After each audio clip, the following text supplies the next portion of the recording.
Hello बच्चों, कैसे हैं आप लोग। पिछली क्लास में हमने आपको रे ऑप्टिक्स के कुछ इंपॉर्टेंट न्यूमेरिकल्स के बारे में बताया था।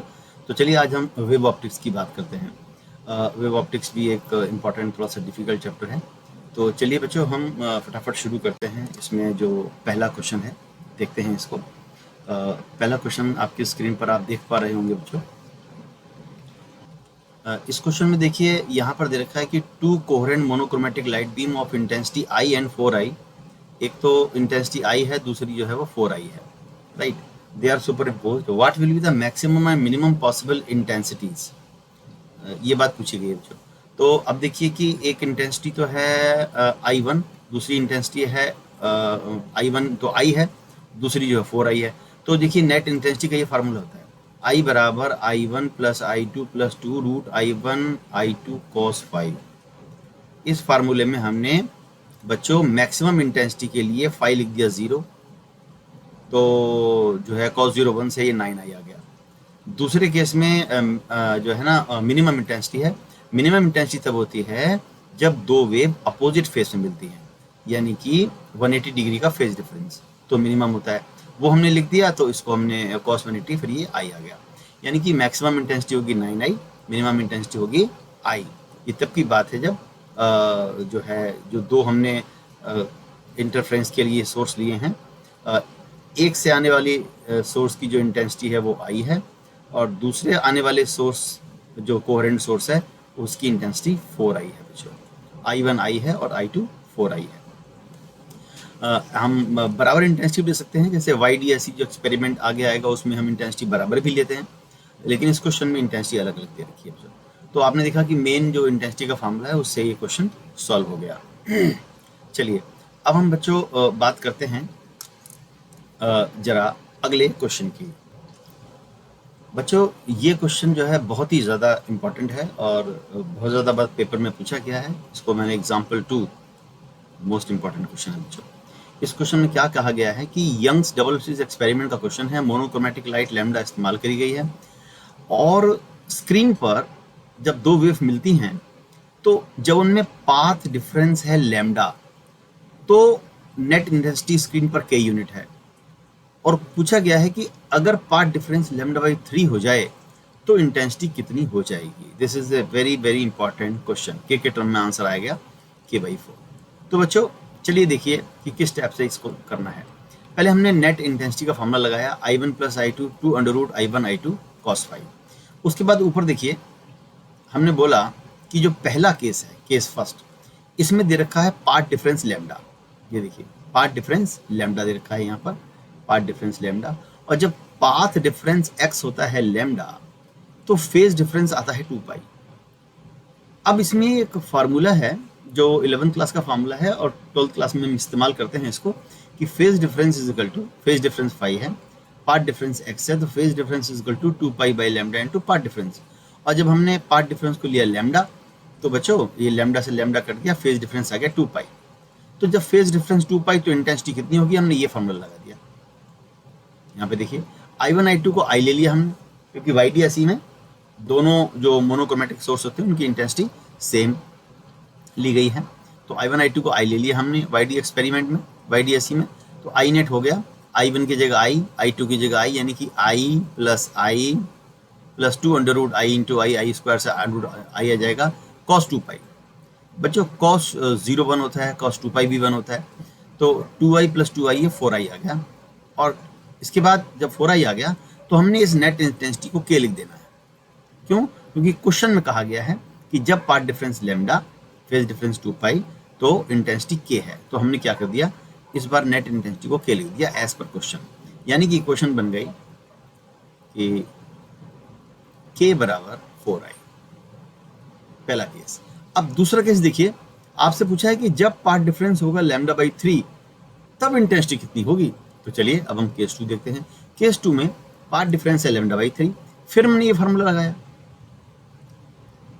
और फेज डिफरेंस आ गया हमारा 2π/λ इंटू λ/3, लैम्डा कट गया 2π/3, यानी कि बच्चों जो हमारा फेज डिफरेंस आ गया वो आ गया 2/3π। 2/3π, पाई की वैल्यू डाल दी 60 डिग्री। तो बच्चों जो हमारा फेज डिफरेंस आया दूसरे केस में वो आया 120 डिग्री। अब हमने फिर ये फॉर्मूला लगा दिया नेट इंटेंसिटी का। ये देखिए I1 की जगह I2 की जगह I, 200 I इंटू I और cos 120 डिग्री, cos 120 डिग्री लगाया बच्चों। cos 120 माइनस हाफ होता है, तो ये हो गया बच्चों I प्लस I हो गया 2I, फिर ये I इंटू I स्क्वायर का रूट किया I, तो 2 बाहर है तो 2I इंटू में माइनस हाफ। बच्चों अब ये है कि इसमें से क्या होगा कि 2 से 2 कट जाएगा ये वाला, और माइनस प्लस माइनस हो जाएगा, माइनस आई बच जाएगा, 2I minus I is equal to I. यानी कि सेकंड केस में जो नेट इंटेंसिटी है वो आई बच्चों, आई। लेकिन इक्वेशन 2 को देखिए, यहां से अगर आप देखेंगे तो आपको मिलेगा आई इज इक्वल टू k/4। यहां पर हमने आई के लिख दिया k/4, यानी कि सेकंड केस में intensity in terms of k आ गई है k/4। This is a very important question, many times it has been asked in the examination. तो आप समझ गए होंगे कि पार्ट डिफरेंस लैम्डा है तो फेज डिफरेंस निकाल के हमें ये फॉर्मूला लगाना है, फिर पार्ट डिफरेंस लैम्डा/3 है तो दोबारा लगाना है बच्चों। आई होप समझ में आ गया होगा। कोई डाउट अगर होगा तो आप मेरे से पूछ सकते हैं। चलिए फिर अब हम अगला क्वेश्चन की तरफ बढ़ते हैं बच्चों। बहुत ही इंपॉर्टेंट क्वेश्चन ये वाला डिस्कस किया। इसके बाद एक एग्जाम्पल 4 यहाँ पर दे रखा है। इसमें देखिए कहा गया है कि in Young double slit experiment 2 slits के बीच की डिस्टेंस 0.15, यानी कि इसको हम छोटा डी लेते हैं, 0.15 मिलीमीटर दे रखी है, और लाइट की वेवलेंथ 450 नैनोमीटर है। स्क्रीन बड़ा डी जिसको बोलते हैं 1 मीटर है। Find the distance of second bright fringe and second dark fringe from the central maximum.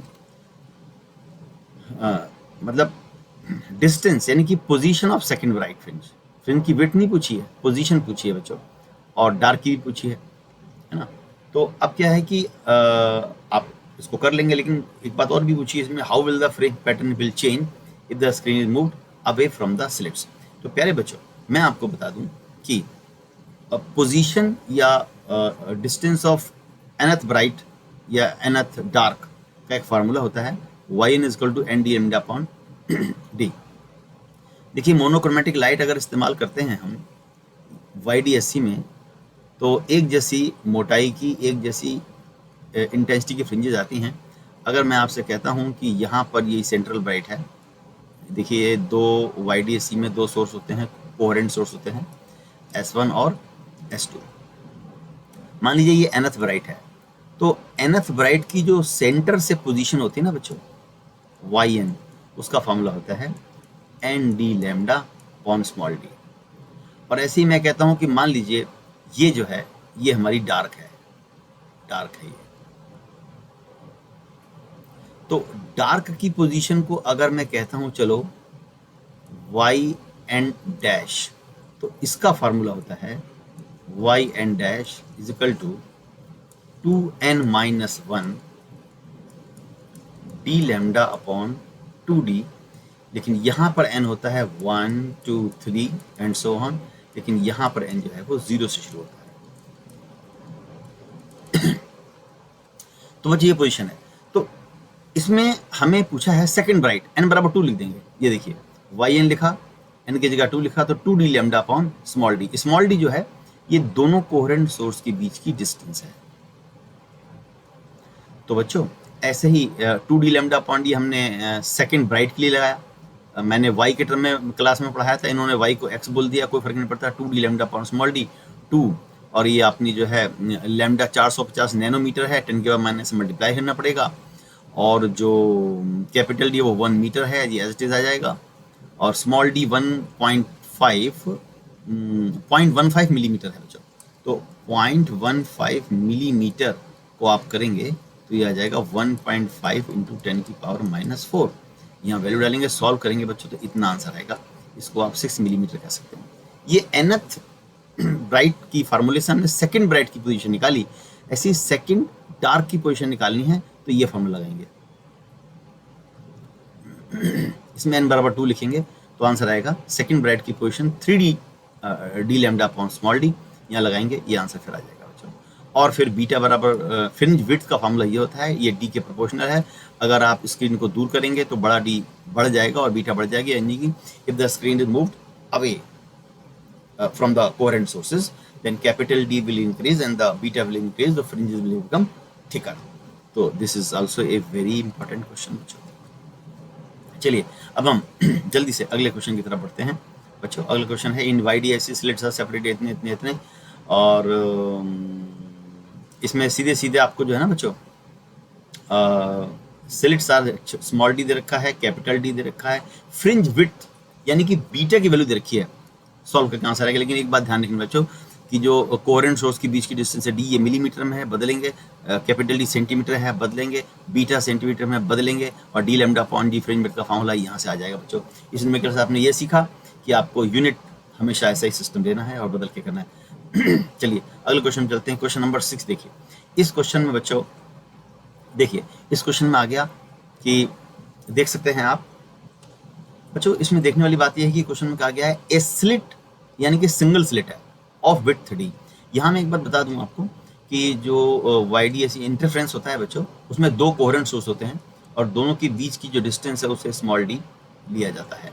वहीं जब हम डिफ्रैक्शन की बात करते हैं उसमें सिंगल स्लिट होती है। सिंगल स्लिट की जो विड्थ है बच्चों, कुछ बुक्स उसको ए भी ले लेती हैं, है ना, और उसको हम यहाँ पे डी भी ले लेते हैं बच्चों, थोड़ा सिमिलरिटी रहती है, तो उसमें भी थोड़ा कन्वीनियंस रहता है, चाहे स्मॉल डी लो या ए लो ये। लेकिन डिफ्रैक्शन में ये जो है ना सिंगल स्लिट की विड्थ है डी, कभी कभी इसको ए भी लेंगे। डी जो है डिफ्रैक्शन में सिंगल स्लिट की विड्थ है, और इंटरफ्रेंस में ये दो कोहेरेंट सोर्स के बीच की डिस्टेंस है। यहाँ पर डी विड्थ है, यहाँ पर डी डिस्टेंस है, separation between two coherent sources. बच्चों ये सिंगल स्लिट का क्वेश्चन है, सिंगल स्लिट की विड्थ डी है, यानी कि डिफ्रैक्शन का क्वेश्चन है, ये इंटरफ्रेंस का क्वेश्चन नहीं है। तो बच्चों इसमें लैम्डा दे रखा है और सिंगल स्लिट की विड्थ दे रखी है।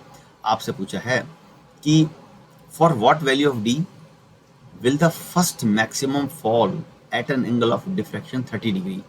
बच्चों अब ऐसा है कि जो मैक्सिमा के लिए फॉर्मूला होता है डिफ्रैक्शन में, वो होता है d sine theta is equal to 2n plus lambda by 2। यहाँ मैं आपको रिवाइज करा दूं बच्चों कि डिफ्रैक्शन जो होता है ना, डिफ्रैक्शन में एंगुलर पोजीशन के टर्म में टॉपिक चलता है, इसमें पाथ डिफरेंस जो है ना डी साइन थीटा आता है डिफ्रैक्शन में, path difference is equal to n lambda, ये होता है मिनिमा के लिए, सेकेंडरी मिनिमा, और यही पाथ डिफरेंस जो है बच्चों ये आ जाता है 2n प्लस 1 लैम्डा बाई 2, ये होता है फॉर सेकेंडरी मैक्सिमा। समझे बच्चों? तो हम यहाँ पे देखिए इन्होंने पूछा फर्स्ट मैक्सिमम, यानी कि ये वाला फॉर्मूला लगेगा, डी साइन थीटा बराबर 2n प्लस लैम्डा बाई 2, ये फॉर्मूला लगाया, theta angular position of maxima हो गई यहाँ पर। तो यहाँ से बच्चों डी निकाला 2n plus 1 lambda by 2 into sine theta नीचे आ गया। अब यहाँ पर एक बात समझने वाली बच्चों, क्या होता है कि आमतौर पर डिफ्रैक्शन में एंगल होता है छोटा, तो हम क्या करते हैं कि साइन थीटा को थीटा ले लेते हैं। लेकिन एक पर्टिकुलर क्वेश्चन ऐसा है सीबीएसई में भी आया भाई ये वाला, जिसमें थीटा 30 डिग्री है, ऐसे में हम साइन थीटा को थीटा नहीं लेंगे, सीधा साइन थीटा ही रख देंगे बच्चों। ये देखिए हमने थीटा 30 लिखा, साइन 30 हाफ आ गया और सीधा ही आंसर आ गया। तो ये क्वेश्चन हमारा 6th हो गया बच्चों। इसके बाद 7 क्वेश्चन देखिए। 7 क्वेश्चन में क्या गया, एक पैरेलल बीम ऑफ लाइट इतने nanometre, wavelength, narrow slit, single slit की बात है, और ये कैपिटल डी दे रखा है, और it is observe that first minimum is at a distance of 3 millimetre, यानी कि फर्स्ट सेकेंडरी मिनिमा की पोजीशन दे रखी है आपको। तो फर्स्ट मिनिमम की जो एंगुलर पोजीशन होती है उससे हम लीनियर पोजीशन का फॉर्मूला निकाल लेंगे, और फिर विड्थ निकालनी है स्लिट की बच्चों। तो यहाँ पर देखिए मैंने आपको समझाया है कि यहाँ पर एक ये सिंगल स्लिट की विड्थ दी है, लाइट गिर रही है 600 नैनोमीटर की यहाँ पर, और इसमें उन्होंने बोला है कैपिटल डी दे रखा 1.2 मीटर दे रखा है। First minimum is at a distance of 3 millimetre from the centre of screen, यानी कि जो फर्स्ट मिनिमम है ना ये वाला मिनिमम है, ये सेंटर से 3 मिलीमीटर है, और ये जो सेपरेशन है ना बच्चों, ये सेंट्रल मैक्सिमम की आधी विड्थ है। तो पूरी विड्थ कितनी हुई, सेंट्रल मैक्सिमम की पूरी विड्थ, जिसको हम बीटा नॉट का सिंबल देते हैं, वो हो गई 6 मिलीमीटर। तो इन्होंने जो हमें एक्स दिया है 3 मिलीमीटर, हमने मल्टीप्लाई करके सेंट्रल मैक्सिमम की विड्थ हो गई 6 मिलीमीटर। अब हमने क्या किया, सेंट्रल मैक्सिमम की विड्थ का फार्मूला होता है, बहुत पॉपुलर है, beta not is equal to 2d lambda upon small d. ये फार्मूला हमने लगाया, तो स्मॉल डी को हम लेफ्ट साइड लेकर वो निकालना था, 2d lambda upon beta not, 2 constant है, कैपिटल डी दे रखा है, लैम्डा दे रखा है, बीटा नॉट जो है वो 3 मिलीमीटर का 2 गुना यानी कि 6 मिलीमीटर होगा।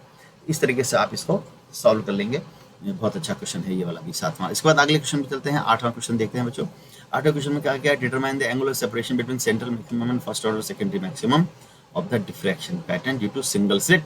फिर वही सिंगल स्लिट आ गए बच्चों, और इसमें पूछा है separation between central maximum and first order secondary maximum, first order secondary maximum and central maximum. Central maximum थे फर्स्ट ऑर्डर सेकेंडरी मैक्सिमम की एंगुलर सेपरेशन, यानी कि बच्चों फर्स्ट सेकेंडरी मैक्सिमा की एंगुलर पोजीशन पूछी है। तो हमने आपको बताया था कि डी साइन थीटा जो है वो होता है अपना एन लैम्डा, लेकिन D sine theta 2n plus में लैम्डा बाई 2 होता है फॉर सेकेंडरी मैक्सिमम। तो यहाँ से एंगल छोटा होता है तो साइन थीटा को हमने थीटा ले लिया, डी को राइट साइड ले गए, तो ये आपका फॉर्मूला बन गया nth सेकेंडरी मैक्सिमा की एंगुलर पोजीशन, n बराबर 1 लिया तो ये फर्स्ट सेकेंडरी मैक्सिमा की एंगुलर पोजीशन का फॉर्मूला बन गया। यहाँ पर फर्स्ट सेकेंडरी मैक्सिमा, क्योंकि देखिए ये जो है इस टाइप से ये पैटर्न होता है ना, ये ऐसे ऐसे ऐसे पैटर्न होता है, तो सेंट्रल मैक्सिमम से ये फर्स्ट मैक्सिमम है, इसकी एंगुलर पोजीशन पूछिए, यानी कि ये थीटा 1 डैश, उसका ये फॉर्मूला होता है फर्स्ट सेकेंडरी मैक्सिमा की एंगुलर पोजीशन। अब बच्चों अब इसकी वैल्यू हमने यहाँ पर जो है लैम्डा अपॉन 2d से लगा दी है और सॉल्व करके हमारा आंसर आ जाएगा। देखिए इधर नीचे वाले पेज पर यहाँ पर सॉल्व किया हुआ है, सीधे सीधे यहाँ जो है ना फॉर्मूला लगाइए आप, theta 1 dash is equal to 3 lambda upon 2d, इसकी जरूरत नहीं है घटाने की, lambda upon 2d formula 3 lambda upon 2d, ये आंसर आ जाएगा बच्चों। ये देखिए ग्राफ भी दे रखा है, फर्स्ट सेकेंडरी मैक्सिमा की फर्स्ट मिनिमा की एंगुलर पोजीशन इतनी होती है, फर्स्ट मैक्सिमा की एंगुलर पोजीशन इतनी होती है, सेकेंड मिनिमा की एंगुलर पोजीशन इतनी है। इसका क्वेश्चन है बच्चों, इसका क्वेश्चन है ये इसका क्वेश्चन है, समझ रहे, ये वाला जो वो है ना थीटा 1 डैश, ये पूछा था। तो ये हमारा बच्चों क्वेश्चन नंबर था 8। क्वेश्चन नंबर 9 देखिए, ए 2 spectral lines of sodium given D2 wavelength कुछ दे रखा है और आपसे कहा गया है कि सोडियम लैंप जो है ना 2 लाइनों को देता है और एक सिंगल स्लिट जिसकी विड्थ इतनी है, स्क्रीन इतनी दूरी पर है, find the spacing between first maxima of 2 sodium line. अलग अलग वेवलेंथ है तो मैक्सिमा अलग अलग जगह बनेगा। फिर वही बात बच्चों, प्यारे बच्चों, फर्स्ट, लेकिन यहाँ पर क्या है, find the spacing between first maxima of sodium. मैं आपको बता दूं कि अभी जो हमने न्यूमेरिकल किया था उसमें फर्स्ट सेकेंडरी मैक्सिमा की एंगुलर पोजीशन की बात हुई थी, ये वाली 3 लैम्डा अपॉन 2d। और प्यारे बच्चों मेरे बात ध्यान से सुनना कि अगर इस फार्मूले में एंगुलर पोजीशन में कैपिटल डी नहीं आता, स्क्रीन की दूरी नहीं आती सिंगल स्लिट से, और बच्चों लीनियर विड्थ अगर निकालनी हो, पोजीशन निकालनी हो, एंगुलर पोजीशन को या लीनियर पोजीशन निकालनी हो तो कैपिटल डी आ जाता है इसके अंदर, यानी कि जो फार्मूला है वो उसमें कैपिटल डी मल्टीप्लाई हो जाता है और ये फार्मूला ऐसे बन जाता है। देखिए मैंने यहाँ समझाने की कोशिश करी है। ये देखो बच्चों, ये डिफ्रैक्शन पैटर्न है और यहाँ पर ये जो एक्स है ना बच्चों, ये लीनियर पोजीशन है फर्स्ट सेकेंडरी मैक्सिमा की और ये एंगुलर पोजीशन है बच्चों। तो मैंने एक फार्मूला लगाया, ये छोटा सा आर्क बन रहा है, एंगल बराबर आर्क अपॉन रेडियस, आर्क है एक्स, रेडियस है डी, समझ रहे बच्चों, ये ऐसे ऐसे ऐसे बन रहा है, ये डी है, ये एक्स है, ये थीटा है, तो थीटा 1 डैश है, एंगल बराबर आर्क अपॉन रेडियस, ये फॉर्मूला लगा दिया हमने एक्स अपॉन डी का। और थीटा 1 डैश का जो स्टैंडर्ड फॉर्मूला ये वाला है, फर्स्ट सेकेंडरी मैक्सिमा की एंगुलर पोजीशन इतनी होती है और आर्क अपॉन रेडियस से इतनी होती है, इसमें लीनियर पोजीशन आ गई, दोनों को इक्वेट कर दिया तो बच्चों एक्स की वैल्यू में कैपिटल डी चला गया, ये आ गया आपका एक्स। अब आप इसमें देखिए इस फार्मूले में और इस ऊपर वाले फार्मूले में क्या अंतर है। देखो एंगुलर पोजीशन में बड़ा डी नहीं आता और लीनियर पोजीशन में न्यूमरेटर में बड़ा डी आ जाता है। ये linear position of first secondary maxima है, ये angular position of first secondary maxima है। इसका न्यूमेरिकल करेंगे तो आंसर आएगा रेडियन में, इसका न्यूमेरिकल करेंगे तो आंसर आएगा मीटर में। अब इस क्वेश्चन में बहुत ही बढ़िया क्वेश्चन है, इसमें ना लीनियर पोजीशन के बारे में बात करी गई है ना, फर्स्ट सेकेंडरी मैक्सिमा। तो हमने ये फॉर्मूला लगाया 3 लैम्डा अपॉन 2d, ये देखिए ये हमने एक वेवलेंथ जो है, जिसकी वेवलेंथ सपोज की 5890 है, उसमें फर्स्ट सेकेंडरी मैक्सिमा की लीनियर पोजीशन ये हो गई, और दूसरी वेवलेंथ के लिए ये हो गई, λ2 इसमें आ गया है बच्चों। और ये जो है ना λ2 बड़ा है, इसलिए x2 बड़ा होगा, तो हमने x2 माइनस x1 कर दिया, सॉल्व किया तो आंसर आ गया। सॉल्व कर लेंगे, CBSE में आया हुआ सवाल है 2 बार, और ये क्वेश्चन हमारा था। ये एक दो क्वेश्चन और हैं, ज़्यादा क्वेश्चन नहीं लिए मैंने। 10वां क्वेश्चन देखिए। 10वें क्वेश्चन में ये कहा गया है बच्चों कि जो एंगुलर पोजीशन होती है ना बच्चों सेंट्रल मैक्सिमम की, वो होती है 2λ/d, और जो एंगुलर विड्थ होती है इंटरफ्रेंस फ्रिंजेस की, वो λ/d होती है। देखिए इंटरफ्रेंस में जो फ्रिंज विड्थ होती है dλ/d होती है। मैंने कहा था अगर एंगुलर विड्थ की बात करेंगे तो बड़ा डी हट जाएगा, λ/d। ये बच्चों इंटरफ्रेंस फ्रिंजेस में किसी एक फ्रिंज की एंगुलर विड्थ है, एंगुलर विड्थ। क्वेश्चन में कहा गया है कि ऐसी ऐसी 10 एंगुलर विड्थ वाली इंटरफ्रेंस फ्रिंजेस सेंट्रल मैक्सिमम की विड्थ में जो है ना कितनी बन जाएंगी। तो हमें क्या करना है, इसकी एंगुलर विड्थ को इसकी 10 की एंगुलर विड्थ से इक्वेट कर देना है। अब बच्चों सेंट्रल मैक्सिमम की एंगुलर विड्थ होती है कितनी, सेंट्रल मैक्सिमम की बच्चों जो एंगुलर विड्थ होती है वो कितनी होती है, आपको अगर याद है बच्चों तो सेंट्रल मैक्सिमम की जो एंगुलर विड्थ होती है प्यारे बच्चों वो कितनी होती है। मैं आपको यहाँ पर बताना चाहूँगा बच्चों कि सेंट्रल मैक्सिमम की जो एंगुलर विड्थ होती है ना डिफ्रैक्शन में वो होती है 2λ/स्लिट की विड्थ। यहाँ पे इंटरफेरेंस और डिफ्रैक्शन दोनों आ गए हैं, तो मैंने डिफ्रैक्शन की जो सिंगल स्लिट की विड्थ होती है उसको ए ले लिया बच्चों।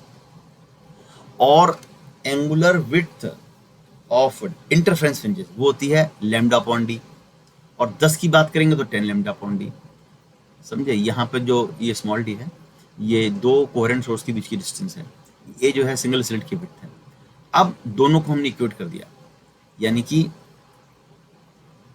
10 इंटरफेरेंस फ्रिंजेस की एंगुलर विड्थ बराबर सेंट्रल मैक्सिमम की एंगुलर विड्थ। ये डिफ्रैक्शन में है, ये इंटरफेरेंस में है, तो रिलेशन ये आया, यानी कि जो अपनी कोहेरेंट सोर्स के बीच की डिस्टेंस है ना ये 5 गुनी होनी चाहिए सिंगल स्लिट की विड्थ से।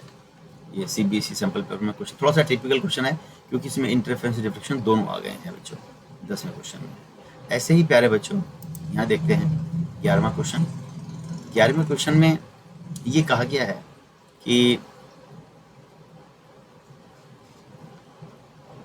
डिफ्रैक्शन का क्वेश्चन है, और calculate the separation between first order maximum minima and third order maximum. Separation निकालना है, यानी कि लीनियर पोजीशन निकालनी पड़ेगी। अब बच्चों फर्स्ट ऑर्डर मिनिमा का ये फार्मूला होता है, मिनिमा की एंगुलर विड्थ इतनी होती है, लीनियर विड्थ के लिए बड़ा डी आ जाएगा। ये सेकेंडरी मिनिमा की लीनियर विड्थ है, सेकेंडरी मिनिमा की एंगुलर विड्थ है। ऐसे ही सेकेंडरी मैक्सिमा की एंगुलर विड्थ है, सेकेंडरी मैक्सिमा की ये लीनियर विड्थ है बच्चों। इस क्वेश्चन में इसका इस्तेमाल होगा, क्योंकि सेपरेशन पूछा है। कौन कौन सा सेपरेशन है, फर्स्ट ऑर्डर मिनिमा, तो मिनिमा ये है, इसमें n = 1 लिख दो, आ गया dλ/स्लिट की विड्थ। मैंने डी लिया है, ए लो कुछ भी ले डी कर लेना, एक ही बात है, ये कर लो चाहे डी, तुम्हारा मर्जी है। तो ये हो गया आपका dλ/a, ये हो गई आपकी फर्स्ट ऑर्डर मिनिमा की पोजीशन। ऐसे ही फर्स्ट ऑर्डर सेकेंडरी मैक्सिमा जो है थर्ड ऑर्डर सेकेंडरी मैक्सिमा, उसके लिए n = 3 लेना है, तो यहाँ से 7dλ/2 आ जाएगा बच्चों, और फिर दोनों को सब्ट्रैक्ट कर लेना है, ये आपका आंसर आ जाएगा। अब ऐसे ही जो क्वेश्चन नंबर 13 है बच्चों, क्वेश्चन नंबर 13 है, इसमें भी एक बात ये पूछी गई है कि CBSE में आया क्वेश्चन है, मोनोक्रोमेटिक लाइट ऑफ वेवलेंथ इतने incident normally on single slit, diffraction का क्वेश्चन है, स्लिट की विड्थ दे रखी है। Find the angular width of central maximum, central maximum की एंगुलर विड्थ कितनी होती है बच्चों, ये वाली होती है, सेंट्रल मैक्सिमम की एंगुलर विड्थ कितनी होती है, तो हमने यहाँ पर 2 लैम्डा अपॉन स्लिट की विड्थ डी या ए जो भी यहाँ से आ गया। अब कहते हैं estimate the number of fringes obtained in the YDAC experiment with fringe width इतना, which can accommodate the region of total angular spread of central maximum due to single slit। यानी कि बच्चों जो सेंट्रल मैक्सिमम की width है ना, उसमें interference की कितनी फ्रिंजेस आ जाएंगी, मतलब डिफ्रैक्शन वाले सेंट्रल मैक्सिमम की विड्थ में YDAC की इंटरफ्रेंस वाली फ्रिंजेस कितनी आ जाएंगी। तो बच्चों ये है डिफ्रैक्शन में सेंट्रल मैक्सिमम की एंगुलर विड्थ, बड़ा डी ऊपर लगा दो तो आ जाएगी लीनियर विड्थ। तो सेंट्रल मैक्सिमम की लीनियर विड्थ आ गई, ये देखो ये एंगुलर विड्थ है, बड़ा डी से मल्टीप्लाई कर दो तो ये लीनियर विड्थ आ गई, इतनी लीनियर विड्थ आई। अब इस लीनियर विड्थ में इंटरफ्रेंस की कितनी फ्रिंजेस समा जाएंगी, जबकि इंटरफ्रेंस की एक फ्रिंज की जो मोटाई है वो दे रखी है 0.5 मिलीमीटर। तो बच्चों कुल इतनी जगह हमारे पास है और पतली पतली चीजें इतनी मोटाई की उसमें अकोमोडेट करनी है, डिवाइड कर दो, कुल हमारे पास स्पेस है इतना है बच्चों। सेंट्रल मैक्सिमम की विड्थ और इंटरफ्रेंस की एक फ्रिंज की विड्थ है 5.5 मिलीमीटर, तो डिवाइड कर दिया 10 फ्रिंजेस आ गई।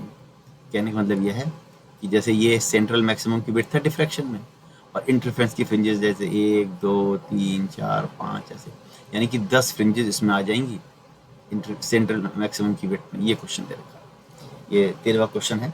इसके बाद ऐसे ही एक जो है ना 14वां क्वेश्चन भी यहाँ पर दे रखा है।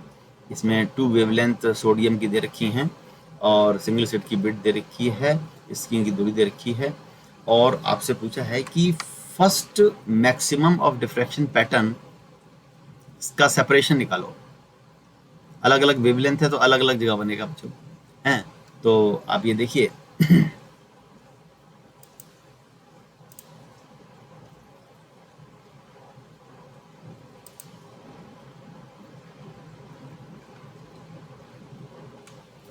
तो बच्चों इस क्वेश्चन में जो है ना डिफ्रैक्शन का क्वेश्चन है और फर्स्ट मैक्सिमा की लीनियर पोजीशंस का अंतर पूछा है। तो फिर वही बात बच्चों, फर्स्ट सेकेंडरी मैक्सिमा की एंगुलर पोजीशन इतनी होती है, बड़ा डी लगा दो, फर्स्ट सेकेंडरी मैक्सिमा की लीनियर पोजीशन इतनी होती है। तो 2 वेवलेंथ है बच्चों, एक बार लैम्डा 1 ले लो, एक बार लैम्डा 2 ले लो। लैम्डा 2 बड़ी है 596, तो फिर x2 माइनस x1 आपको निकालना है बच्चों। तो ये देखिए पहले इन्होंने x1 लिखा, इसमें लैम्डा 1 ले लिया, फिर x2 लिखा, उसमें लैम्डा 2 ले लिया है। बड़ा डी और जो है स्लिट की विड्थ, डिफ्रैक्शन में जो सिंगल स्लिट होती है ना बच्चों, सिंगल स्लिट, उसकी जो विड्थ है, कुछ बुक्स उसको ए लेती हैं, कुछ बुक्स उसको डी लेती हैं, और दोनों का एक ही मतलब है। आप ये सोच लीजिए कि अगर सिंगल स्लिट की विड्थ है तो डिफ्रैक्शन का क्वेश्चन है, और 2 कोहेरेंट सोर्स की बीच की डिस्टेंस है स्मॉल डी, तो वो इंटरफ्रेंस का क्वेश्चन है। तो बच्चों इसमें जो है ना पोजीशंस को बता देंगे। फर्स्ट सेकेंडरी मैक्सिमा की लीनियर पोजीशन लैम्डा 1 पे, इनको घटा दिया है बच्चों, और लैम्डा 2 बड़ा है तो x2 बड़ा होगा, x2 मैंने x1 सॉल्व किया, यूनिट का ध्यान रखा, और ये इतना आंसर हमारा आ गया बच्चों। ये भी देखिए CBSE में आया क्वेश्चन है 14, और 2 क्वेश्चन और हैं, ज़्यादा क्वेश्चन नहीं, 16 क्वेश्चन है, सब एक से बढ़ के एक क्वेश्चन है इसमें। और देखिए इन क्वेश्चन करने से आपकी थ्योरी की पकड़ जो है वो भी मजबूत होती है।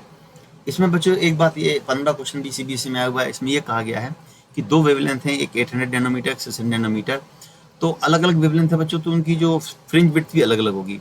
तो जो जिसकी 800 नैनोमीटर विड्थ है बच्चों, उसकी मोटी फ्रिंजेस होंगी, और इसकी जो है पतली फ्रिंजेस होंगी, की फ्रिंज विड्थ की होती है D lambda upon small D, है बच्चों।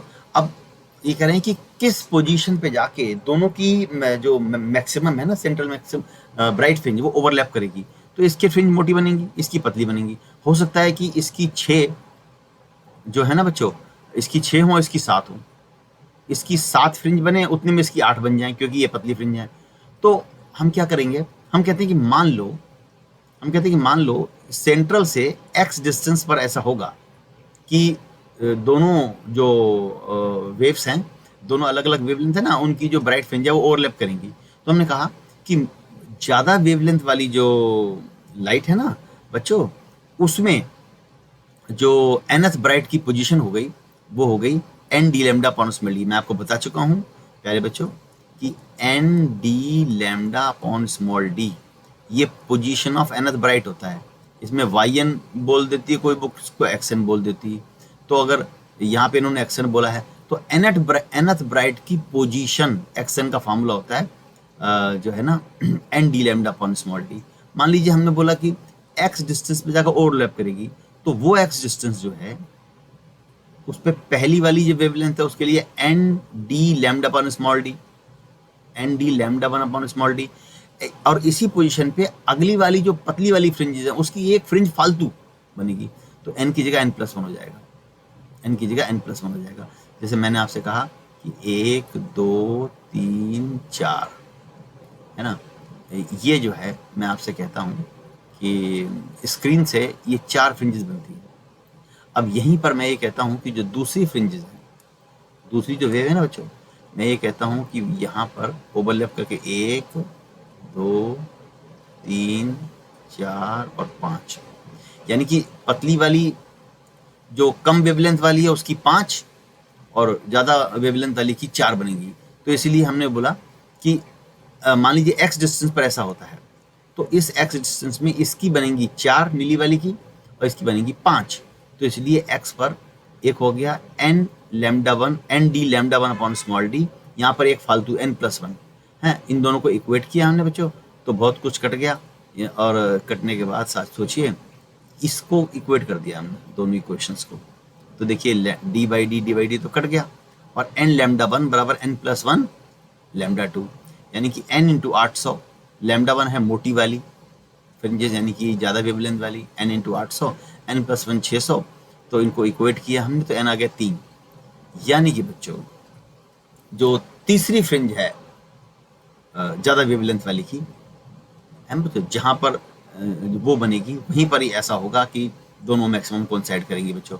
n बराबर 3 लिखने पर हमने जो है x निकाल दिया, यहाँ से निकाल दो चाहे यहाँ से निकाल दो, यहाँ से निकाल दिया, n बराबर 3 लिखा, लैम्डा 1 डी अपॉन डी लिखा बच्चों, ये हमारा आ गया। यानी कि मिड पॉइंट से 12 मिलीमीटर पे क्या होगा कि ज़्यादा वेवलेंथ वाली की तीसरी ब्राइट और वहीं पर कम वेवलेंथ वाली की चौथी ब्राइट बनेगी, वो ओवरलैप कर देगी। बहुत अच्छा क्वेश्चन है, थोड़ा सा टफ क्वेश्चन भी कह सकते हैं। ये डिफ्रैक्शन वाला वेव ऑप्टिक्स टफ है चैप्टर बच्चों, है ना। और एक लास्ट 16वां क्वेश्चन इसके बाद खत्म, बस इतने क्वेश्चन मुझे कराने थे इसके। पहले बच्चों इस क्वेश्चन में ये दे रखा है कि वाईडी ऐसी एक्सपेरिमेंट है और इसमें ये दे रखा है बच्चों कि पहले स्क्रीन की जो दूरी है वो कैपिटल डी है, बाद में हमने क्या किया है कि दोनों को पास कर दिया, मतलब पर्दे को और कोहेरेंट सोर्स को पास ले आए, तो डी घटकर हो गया डी डैश है बच्चों। आप जानते हैं कि बीटा का फॉर्मूला होता है D lambda upon small D, जब डी घट गया तो बीटा घट गया।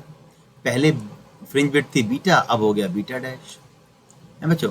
तो हम क्या करेंगे, हमने ये फॉर्मूला लगाया बीटा का और इन्होंने बोला है कि पहले जो दूरी थी स्क्रीन की और बाद में जो दूरी हो गई स्क्रीन की, दोनों में 5 सेंटीमीटर का अंतर है। ऐसे फ्रिंजेस की विड्थ में 30 माइक्रोमीटर का अंतर है। तो हमने बीटा का फॉर्मूला लिखा, पहले बीटा 1 लिखा,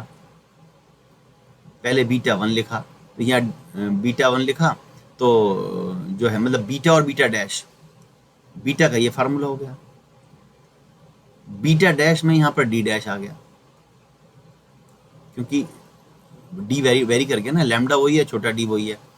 बीटा का ये फार्मूला है पुरानी दूरी पुरानी फ्रिंज विड्थ, नई दूरी नई फ्रिंज विड्थ, फिर हमने बीटा माइनस बीटा डैश कर दिया क्योंकि बीटा बड़ा होगा बीटा डैश छोटा होगा, तो यहाँ से लैम्डा अपॉन डी कॉमन आ गया, डी माइनस डी डैश आ गया।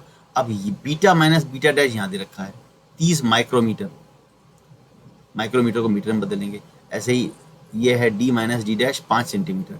यहाँ पे न्यूमेरिकल जो है सीजीएस में सॉल्व किया गया है, मैं इसको अवॉइड कर रहा हूँ, मैंने यहाँ पर इसको एसआई में सॉल्व किया है।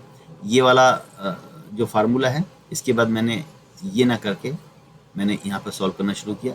पहले ये फार्मूला बना लिया, beta minus beta dash, micrometre को मीटर में बदला, माइनस से मल्टीप्लाई किया। ऐसे ही लैम्डा था कितना, लैम्डा था हमारा, लैम्डा निकालना था और डी माइनस डी डैश था 5 सेंटीमीटर, मीटर में बदल लिए। नीचे जो अपना कैप जो स्मॉल डी था बच्चों वो दे रखा था कितना दे रखा था 1 मिलीमीटर, तो 10 की पावर माइनस से मल्टीप्लाई कर लिया बच्चों। सॉल्व करने पर हमारा जो है वेवलेंथ आ गई है। ये अपना डिफ्रैक्शन के क्वेश्चंस मैंने आपको बता दिए, इंपॉर्टेंट क्वेश्चन है। डिफ्रैक्शन और इंटरफेरेंस थोड़े से डिफिकल्ट हैं टॉपिक बच्चों, लेकिन आप बड़े ध्यान से इनको करेंगे तो आई होप कि आपको समझ आना चाहिए है बच्चों, इसमें क्या होता है और उसमें क्या होता है। और यहाँ पर बच्चों आप देखेंगे कि यहाँ मैं आपको छोटी सी बात ये बता दूं बच्चों, थोड़ा सा मैं आपको क्विक एक छोटा सी बात बताऊं यहाँ पर कि जो इंटरफेरेंस होता है YDAC वाला, उसमें ये जो दो कोहेरेंट सोर्स होते हैं, मैंने आपको बताया उनके बीच की डिस्टेंस जो है स्मॉल d हम लेते हैं और स्क्रीन की दूरी हम कैपिटल D लेते हैं। एक जैसी मोटाई की मोटाई की फ्रिंजेस बनती हैं, एक जैसी इंटेंसिटी की फ्रिंजेस बनती हैं बच्चों। और इसमें जो फार्मूले हैं वो nth ब्राइट की पोजीशन का फार्मूला होता है ND lambda upon small d। ऐसे ही जो yn डैश है, मतलब nth dark 2n-1 d lambda upon small d होता है बच्चों उसमें, है बच्चों। और यहाँ पर ये पे 2 भी आता है, 2n+1 d lambda upon 2d। इस टाइप का ये सिचुएशन है। जैसे हम n बराबर जो है ना फर्स्ट जो है ना ब्राइट फ्रिंज की पोजीशन निकालते हैं, n बराबर 1 लेते हैं तो 2 1 2। हाँ, तो अगर आपको देखिए ये linear position of dark fringe है, ये linear position of bright fringe है। मतलब थोड़ी फार्मूले को आप रिवाइज कर लेंगे तो आपको अच्छे से बात समझ में आ जाएगी बच्चों।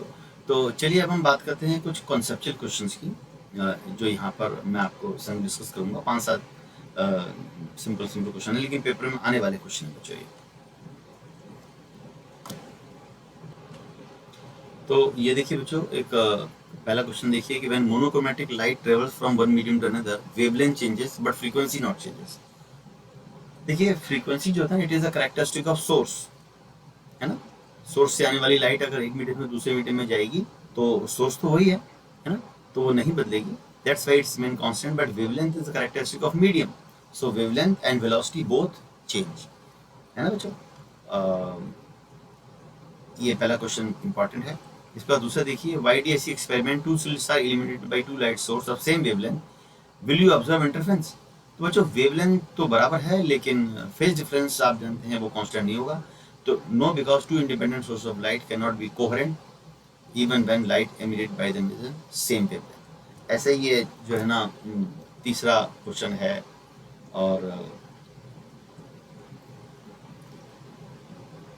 वो आप कर लेंगे, है ना।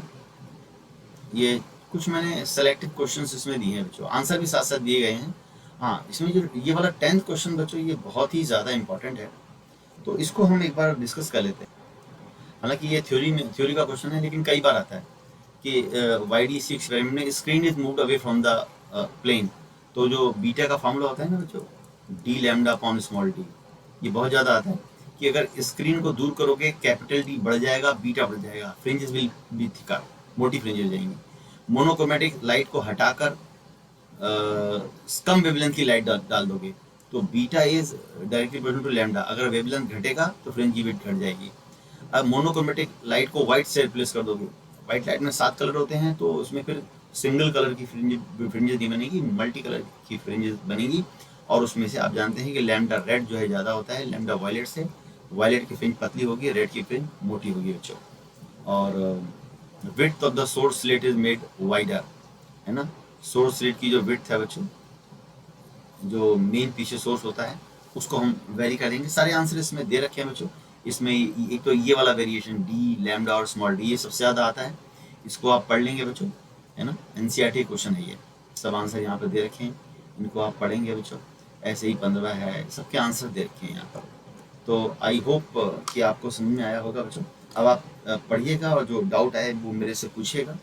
आई होप कि समझ में आया होगा। थोड़ा सा मुश्किल है, but try and try but never cry, and only hard work is the key for success, है ना। न्यूमेरिकल्स करिएगा, इससे आपके कॉन्सेप्ट क्लियर होंगे। ओके, मिलते हैं अगली वीडियो में।